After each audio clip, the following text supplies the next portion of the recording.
My name is Larry Renee Thomas. I'm a writer and a radio announcer based in Chapel Hill, North Carolina.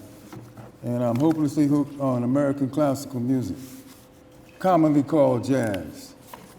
I don't call it jazz. Jazz is short for jackass. I'm going to read from one of my favorite books about one of my favorite artists. We just finished talking about Thelonious Sphere Monk. He changed his name to Sphere because he didn't want to get mixed up with the squares. That's what he said. All right, this first chapter, can everybody hear me? I'm going to take an excerpt from the first chapter. The book is called Thelonious Monk, The Life and Times of an American Original, written by Robin D.G. Kelly. It's on Free Press. It was released, it came out in 2009. I'm going to read from the first chapter. Chapter 1, my mother didn't want me to grow up in North Carolina. That's in quotations. Thelonious Monk had much to celebrate on October 10, 1957. It was his 40th birthday, and after more than 2 decades of scuffling, his career was finally on the upswing. He had a regular engagement at the Five Spot Cafe in New York, his first steady gig in several years. When he opened there 3 months earlier, Monk had just begun to emerge from relative obscurity. Now he was the jazz world's hottest ticket, and the small East Village bar had just become one of the hippest joints in the city. Adoring fans, hipsters, bohemians, and wannabes lined up outside the narrow storefront club at 5 Cooper Square, hoping to catch Monk and his legendary quartet, John Coltrane, bassist Ahmed Abdul Malik, and drummer Shadow Wilson. That night, Monk wanted to celebrate. Friends, family, and enthusiastic fans surrounded him. His years, as his wife Nellie used to call them, were about to end. Further uptown, on West 56th Street near Fifth Avenue, another Monk, Julius Withers Monk, also had something to celebrate. On that same night, Julius Monk's latest opus, a musical comedy review entitled Take 5, opened at Upstairs at Downstairs. The satirist, male model, producer, and a bit of eccentric, Julius Monk had worked in the famous first Fifth Avenue bar during the 30s and the 40s. He gigged in France before becoming musical director at the Blue Ribbon, a popular supper club in 1943. In the 1950s, he founded the Downstairs Room, subsequently launched Upstairs at the Downstairs as a combination theater supper club where he produced several acclaimed comic reviews. Thelonious and Julius probably knew each other. In every issue of the directory of the local 802 of the American Federation of Musicians, that is, Thelonious' name followed Julius's in the listing of pianists. They shared a lot more common than the piano of the Union and a reputation for being eccentric and having Latin-type first names and the same surname. Both hailed from North Carolina. Julius from Salisbury in Rowan County. He was born in 1912. Thelonious from Rocky Mount in Edgecombe County, born in 1917. Their geographical origins are not accidental.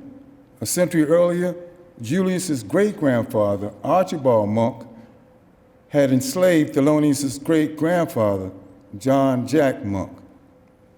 I'm going to skip to page 14. Despite these problems and other hardships, the Monk household was filled with laughter and plenty of music. In the later years, Thelonious told interviewers that neither his mother or his father were musicians, though his definition of musicians referred strictly to those who made a living playing music. As he explained in the 1963 interview, quote, my parents were not musicians at all, and I'm the only one in my family to have gone in that direction. My mother sung in the choir in church, but that does not count, unquote. Whether it counts or not, the truth is both of his parents played a little piano. Barbara, his mother, learned to play a few hymns by ear, and Thelonious Sr. knew a couple of songs that he loved to play in a rocking ragtime style. His main instrument were the Jew harp, or the harmonica. Quote, and this comes from a quote from his brother, Thomas Monk. My father was gifted as far as music was concerned. He never had an opportunity to study, but he was gifted, really. He just had an ear for music. Thelonious and his siblings also absorbed the music of the church. Besides attending church every Sunday, the kids listened to their mother and possibly their grandmother singing and humming hymns and gospel tunes in the hushed tones around the house. Thelonious would later record some of the sacred songs he heard as a child, notably Abide With Me, Blessed Assurance. We'll understand it better by and by. Barbara, the only healthy adult in the house, faced a decision in 1921. As her mother's kidney problems advanced beyond repair, for the past decade, over 1 million black Southerners had decided to leave their rural homes and substandard segregated schools, heading to the urban north and its promise of freedom, opportunity, and even the right to vote. The great migration of African Americans out of the South swelled the populations of New York, Chicago, Detroit, Philadelphia, and other cities. When Georgiana Williams's, Thelonious Monk's grandmother, died October 30th, 1921, just one day before her 58th birthday, Barbara's decision loomed large. The cost of Georgiana's medical expenses left the Monks with little money for a proper funeral. Like many poor Rocky Mount residents, she was laid to rest in the city cemetery. Thelonious Sr.'s health had worsened. His own father had died in May, leaving his mother, Sarah Ann, and brother Lorenzo, 34, unmarried and apparently unable to care for himself. Finally, in the spring of 1922, Barbara contacted her cousin, Louise Bryant, who had relocated to New York City several years earlier. Barbara and her 3 children were joining the Great Migration.